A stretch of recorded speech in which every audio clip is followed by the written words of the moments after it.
And I thought, wait, what did you say? Like, I didn't catch that. And I ran over to the drawer, the junk drawer in the kitchen where we keep, Band-Aids and pens, 1,000 pens and scraps of paper. And I pulled out a pad of paper and a pen and, can you tell me again? And I wrote it down.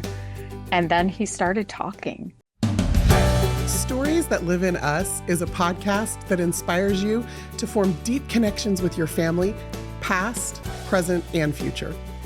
I'm Krista Cowan, known online as the Barefoot Genealogist.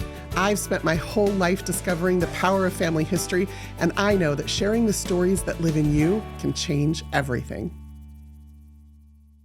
Every year around Veterans Day, I spend a lot of time thinking about my grandfathers. Both of my grandfathers served in World War II, and they both had a very different approach to how they communicated about the things that they experienced. I think that that's not unusual. If you have a father or grandfather or uncle who served in combat, they may have suffered from PTSD. And back then they didn't have a name for that. And so some people handled it different ways. My guest today is Becky Ellis, and she has written a really beautiful book called Little Avalanches, where she identifies herself as a Timberwolf pup. Now, that's not a phrase that I was familiar with, but as she shares her story of coming to understand more about her father and his wartime experiences, not only did the meaning of that become clear, but a lot of other things became clear as well. One of the things that I'm most impressed with, and you'll hear this as she talks, is how even though her father did not ever want to speak about his wartime experiences, she was always just there to listen. And when he finally did want to open up, she was ready. I hope you enjoy my conversation with author Becky Ellis. Well, Becky, thank you so much for being here. I am so excited to have this conversation with you. I think it's going to be meaningful for a lot of people. So if you wouldn't mind, let's just jump right into it. Would you just share maybe a little bit about your memories of childhood and how the things your father struggled with shaped your upbringing? Absolutely. Well, thank you for having me, first of all. I really appreciate being here, and I love what you're doing on this podcast. So thank you. And in my childhood, I was raised in California in the 1970s. And while other kids were learning to roller skate and listening to disco, I was learning to shoot a gun, getting my teeth drilled without Novocaine, that kind of thing, which sounds a little bit intense. I remember on my 6th birthday, my dad was a boater. He had a wooden boat and he loved to water ski. It kind of got away from everything while we were out on the water. And my 6th birthday, he wanted me to learn to water ski. And I still wore footy pajamas and had all my baby teeth. And he had a pair of trick skis that we learned on, my brother and I. And I had watched my brother do it the year before, so I knew how hard learning to water ski was. And while it might sound like fun, learning anything with my dad was not fun. It was it was a skill you had to know, and we were never allowed to quit. So I tried and tried and tried and tried and had water in every part of my body, and I wanted to give up and I wanted to quit. But my father basically said, if you give up, you're dead. So my childhood really was about, my dad wanted us to be tough as nails. He wanted us to be prepared, and it was about survival. Everything we did was about learning to survive and being capable and competent and strong. And I grew up to be that kind of person, but I also grew up to be a guarded person as well. Yeah, absolutely. Yeah. It's interesting you have these, and I'm sure there's many more examples you could share of incidents that required that kind of exactness in the way that you had to perform. What did that mean for your relationship with your father? Like when you think of the word relationship and father in the same sentence and think about your childhood, what did that look like or feel like? I wanted to love my father, and I wanted my father to love me. And I respected him. He was a surgeon. He was a good doctor. And he was also an alcoholic. So he was unpredictable. And I I think I feared him and I revered him at the same time. He was the kind of person who, if he would protect us, his family, against anybody, but nobody was protecting us against him. And that was really challenging. So I think feared and revered are kind of the feeling I have, but also this yearning for deep love. Yeah. That was ever present. Yeah. Did you see that in him with anyone else, or was he pretty much a consistent personality in how he related to others as well? With my siblings and I, he was the same. He treated us each a little bit differently, boys from girls, but not that much. He wanted his daughters to be really strong and tough. And he wasn't like that with other people. He was like that with some other people. I think people that he loved, he was like that with. And I think other people he was very guarded against and could come off as being a little bit cold. Yeah. If that makes sense. Yeah. And my father married 4 times and had 8 children. So we were this kind of blended but fractured family at the same time. I don't know his first wife or first 3 kids. I didn't know at all. But the rest of us, especially siblings, were all pretty bonded, kind of that survival. We're in this together. We're all experiencing the same thing. So there was that dynamic going on. And also this dynamic of my father replaced women like most men replace cars. And I knew that he had abandoned his first children. So always present in my heart was he could abandon me too. And while there were some days when I really wanted him to do that, I really didn't want him to do that. Sure. So there was this really complex dynamic of I want my father to love me, and I was an adaptive child, which I turned into an adaptive person, basically, is I think the psychology behind all of it. Yeah. So you were raised with this knowledge of this previous family. Were you also raised with the knowledge of any of his involvement in the war or anything that would have given you pause, even as you grew, to think, oh, this might be why he's the way he is? Yeah. My father had one document from the war that he kept over his desk that might be the only thing that survived every move he ever made, which was his Silver Star kind of award certificate. So I knew he had been in the war. And sometimes when I was little and he was drunk, he would kind of start firing off a really scary story, and then he'd abruptly stop. It was sort of like machine gun fire is how my sister actually describes it, is how he would try to deliver some stories when we were little. But talking about the war was off limits. No one was allowed to ask him about that Silver Star document. No one was allowed to talk about the war. So we knew he had been in the war. And I think I always felt this deep wound that he carried.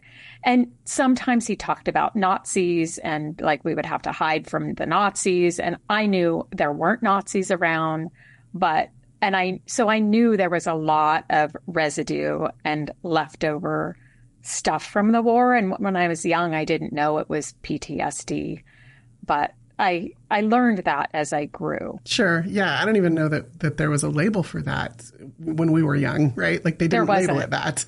There was not a label for that. So at what point in your own kind of emotional and relationship development in your life did you decide that this silence about this experience needed to be confronted?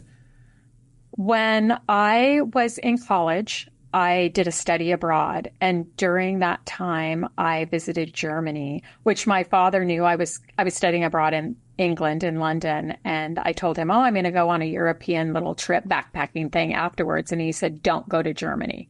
Like it was the place to avoid, stay away from, blah, blah, blah. I won't go into all the horrible things he would say about Germans. And so of course I went to Germany, right? I was 20 years old and I'm going to do what I want to do. And he raised me in his likeness. So I rebelled and I went to Germany. And when I was in Germany, I met an SS officer who suggested that my girlfriends and I go to Dachau, and we went to Dachau, and it was a life-changing experience, probably for anyone that visits. And I thought to myself, for the first time, I thought, oh, maybe this is why Dad won't talk about the war. It makes me almost start crying because it's such an emotional experience.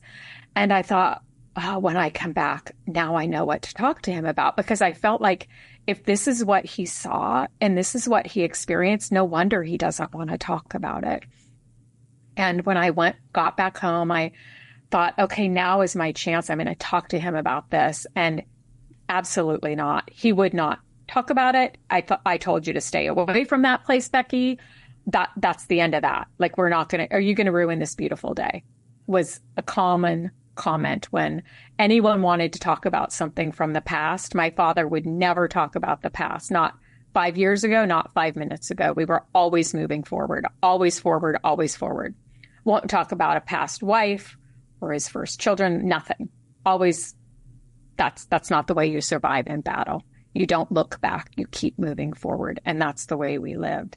So I didn't bring it up again. And there were moments when I wanted to, but I didn't, because I carried this profound kind of sadness for an understanding of what he might have been through. And I learned that his division did liberate a concentration camp. They liberated Nordhausen, and it was a horrible experience for anyone that was there. And when he was 89, he visited me in my home in Portland.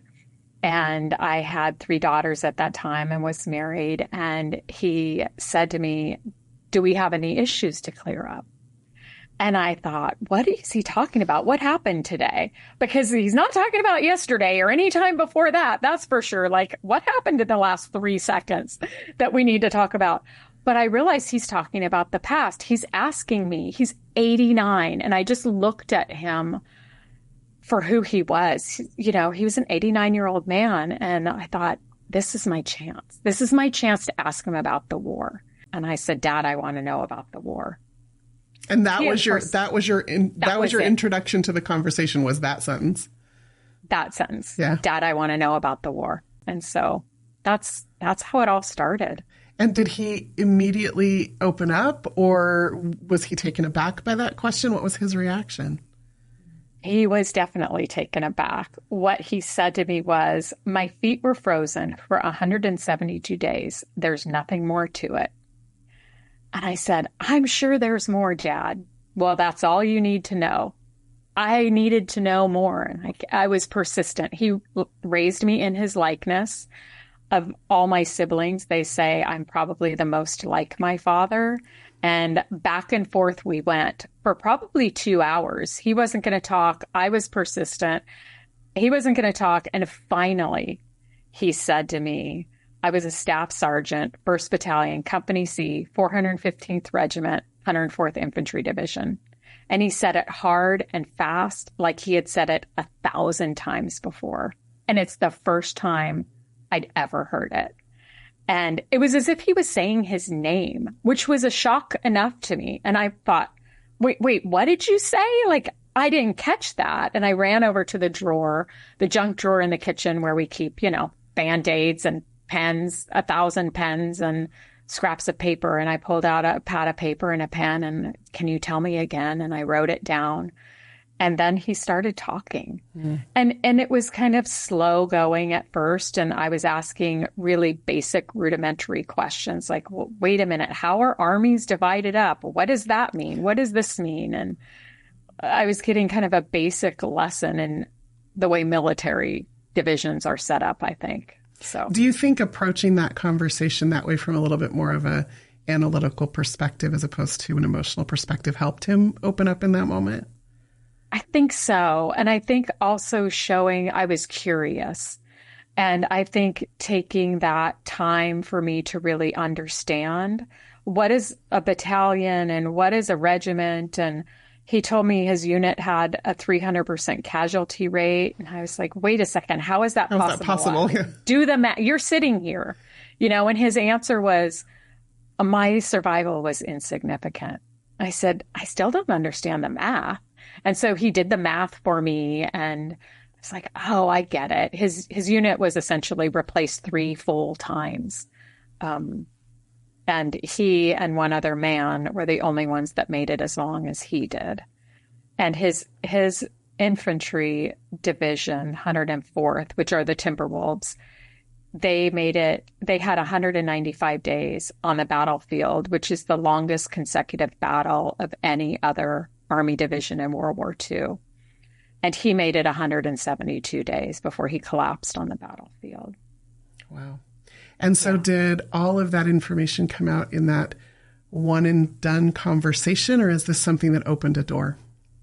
It opened a door.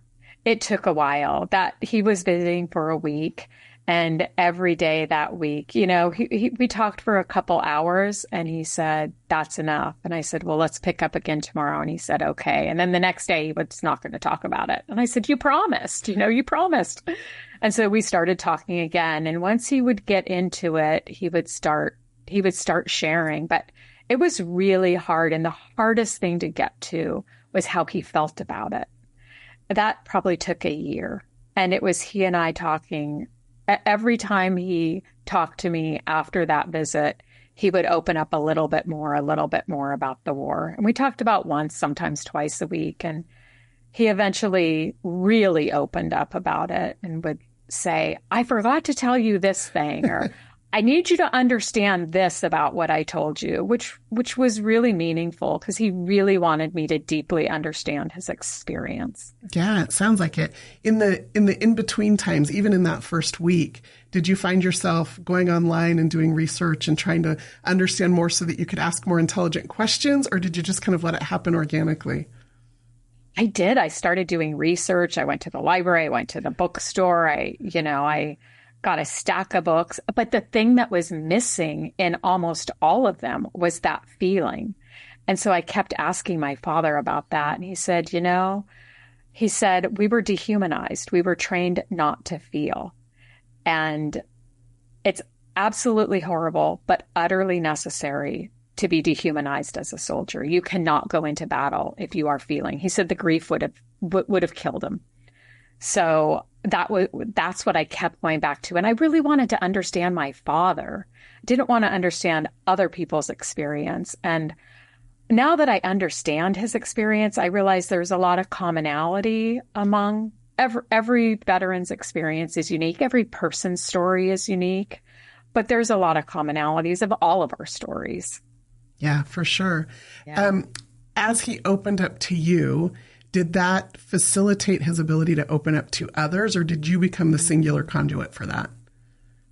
It did facilitate his ability to open to others. In fact, about 6 months, 8 months into him telling me his story, he came, well, maybe it was a year and a half, because he came back to Portland a couple times. And one day he showed up wearing a World War II veteran's hat. And I thought he had lost his mind, because never before had he shared stories. He wouldn't talk to anybody about it. And now he's broadcasting it on his forehead. And someone stopped us in the airport to shake his hand, and he willingly shook the guy's hand and started a conversation with him. And it was transformative, I think, for him to have that. It's like a valve opened in him, and he was ready to talk about it, I think. Wow, that's amazing. That you could provide both the like the propensity or the propulsion to share those stories, but that then it wasn't all on you to bear the burden of that alone. Did your siblings, did they come into this experience at all? Yeah, I think so. He talked to them about the war too a lot. I have a brother-in-law that is a Marine, and he talked to him a lot.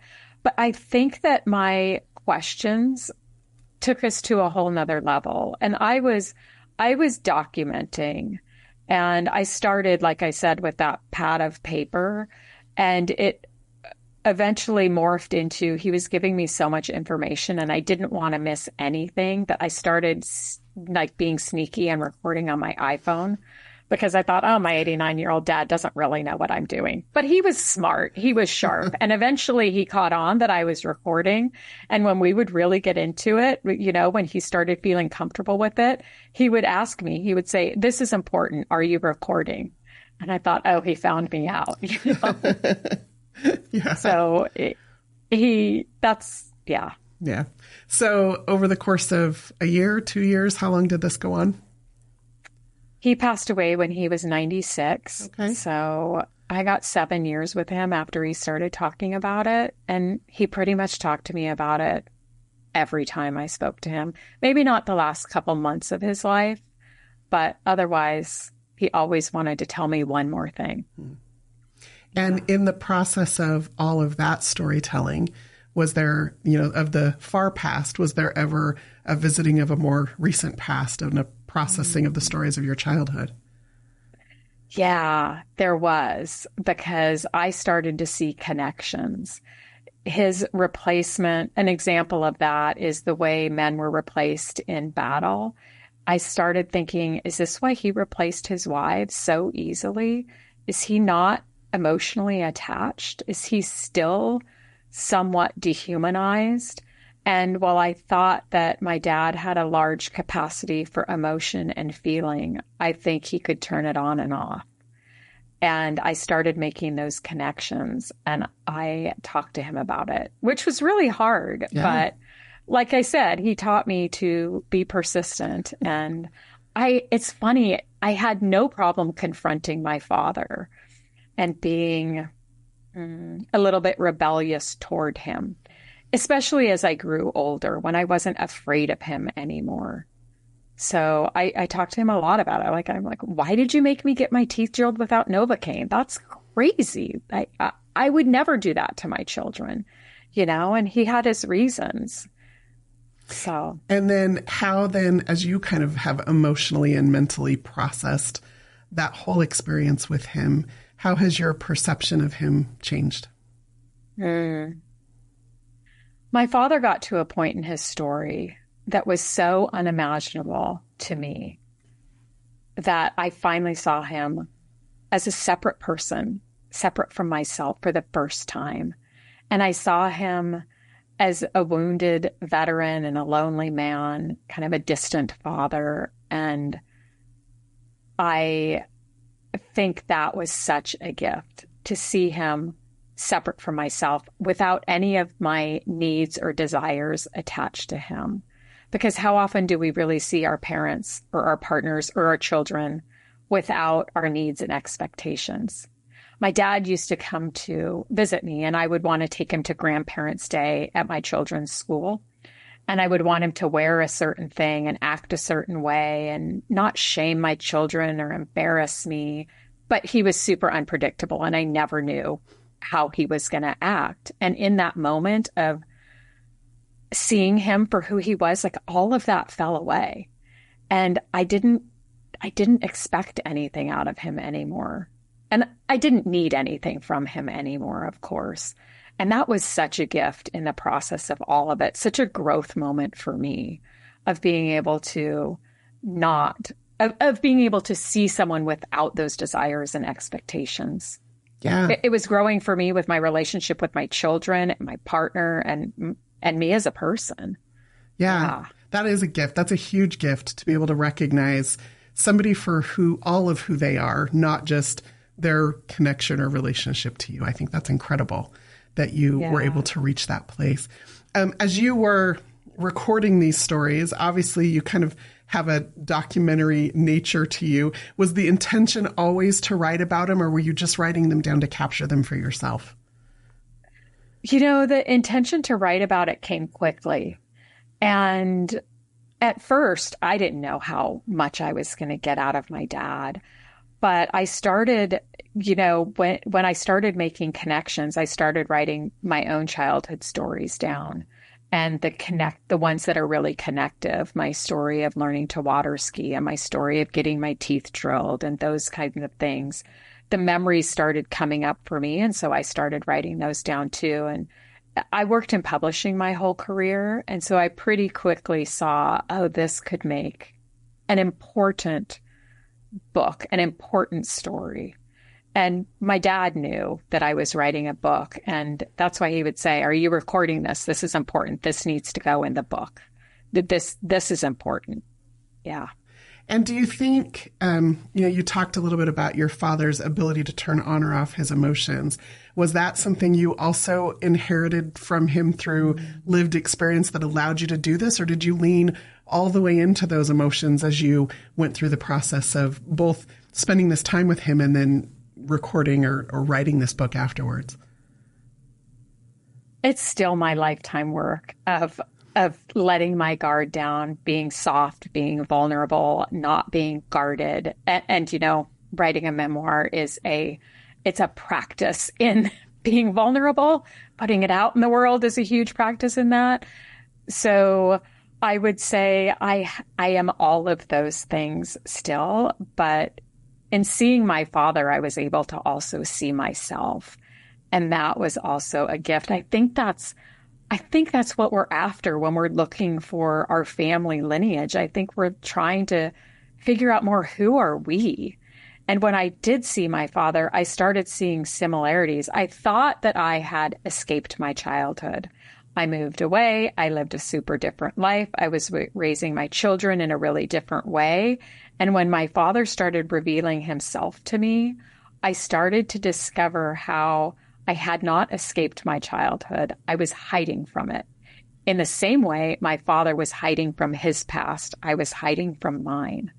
And so I started to confront my own past and bring that more into my life and started sharing my stories and my deeper self. Once I started to understand myself better, and I started to catch myself as a parent, like, oh, this is a way I'm being like my father. I was shocked, actually, because I didn't want to be like that at all. But I was also raising my children to be, they don't quit. I never let them quit anything. And, it seems so simple, like it should have been so obvious to me.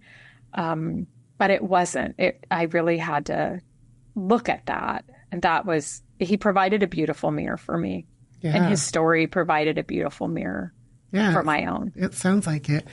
Have your children noticed a difference, or is this something that you talk with them about, or have you just made kind of those changes internally without any external communication around them? No, it's something something readers have asked me a lot is, have your kids read this book? And yeah, they have. And I think what they say is, we know you so much better now that we know your stories. So I think there's such a deeper understanding of who I am, why they were raised the way they were. And it has opened up this opportunity to have the deeper, messier conversations when I'm parenting. And even though they're all in their 20s now, I still am trying to parent them, as is a hard habit to give up.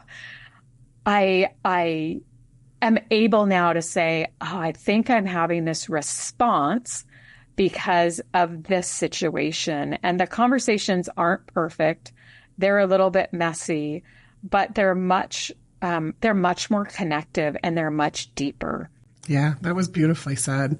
That idea of understanding each other's stories and also making the attempt to look at things from one another's perspectives, I think is one of the most deeply connecting things we can do as families, whether it's parents to children or siblings, or even as we look back through our family history, to just have that grace for one another is a really important space to give each other. So I love that you've leaned into that with your own children. Yeah. They pushed me to grow. I raised them like I am too, I think. Well, good. So if you had to give advice to somebody, right? Like, there's a lot of us who are growing up with parents who, not a lot of us have parents who were in World War II, but we've got parents who were in the Korean conflict or in Vietnam. And a lot of them shy away from having those conversations to varying degrees. Some as extreme as your father's, others who share all of the details, but none of the emotion. So what advice would you give to help people navigate those conversations or initiate those conversations? That's a great question. And I read a statistic that 26% of adult children are estranged from a parent. And it makes me so sad because I think if we could all just understand each other's experience and share each other's stories, maybe we could be more deeply connected and accepting. And so I guess the advice that I would give is try to have the conversations, keep trying if it's safe. I know some situations aren't safe, but if it feels safe, keep trying. And I have a good friend who said, I'm trying, but my mom, all she wants to talk about is her broken furnace. What do I do? And I think there are strategies and ways and tips. And I have, on my website, I have a free download for 10 tips for trying to have the deeper, more connective conversations, because those are the ones that are hard to have. We can all talk about football scores and the weather, but we want to get beyond that. We want to get deeper than that. And those are the ones that are harder to have. And I think, like I told you, one of the kind of tips is if you start talking to somebody about the lighter things and express that curiosity and then go deeper from there and go deeper from there. You don't have to, you can go slow. You can start slowly and take your time. It took me 6 years to get all of this out of my father. And it takes time. Yeah. And you also had to kind of remove your own experience from that conversation, because it would have been easy to go into those conversations with your own frustration or anger or emotions around all of the result of his behavior, rather than getting to the core of who he was and his experience, the humility that takes. And the word forgiveness gets thrown around a lot, and I don't even know that it's that. It's just remove yourself in order to have this connecting conversation, and then allow that to guide your decisions about how you proceed forward. That takes a lot of courage. It takes a lot of humility to be able to step into those spaces. And like you said, it needs to be a safe space to be able to do that. So I love that. I think that's great. We'll go ahead and put the link to your website in the show notes and make sure that everybody has access to that, because I think that's important. If you want to just share your website, we'd love to have you direct people there. Okay. It's BeckyEllis.net, BeckyEllis.net. And I agree with the term forgiveness is thrown around, and people have asked me, do you forgive your father? And did you have closure with your father? And the things about that are, I feel like it's an openness more than closure or forgiveness. It's the willingness to be open. And I think once we start really hearing each other's stories, our hearts break. And they break wide open, and keeping them open is a challenge. Living in that state of vulnerability is a challenge, but I feel like that's the goal, is just get your heart broken so open that it never really closes back up again. And that's a beautiful thing when that happens. That is a really beautiful thing. How do you think the world would be different, or our communities or our families would be different, if people were more willing to step into heartbreaking, wide open experiences with one another? That's a great question. And I think that we are all profoundly shaped by the secrets we keep and forever changed by the stories we share. And so if we were all able to do that in places where we felt safe, there's this idea that we all want to be seen and we all want to be heard. But what I've experienced is that we really all want to be felt.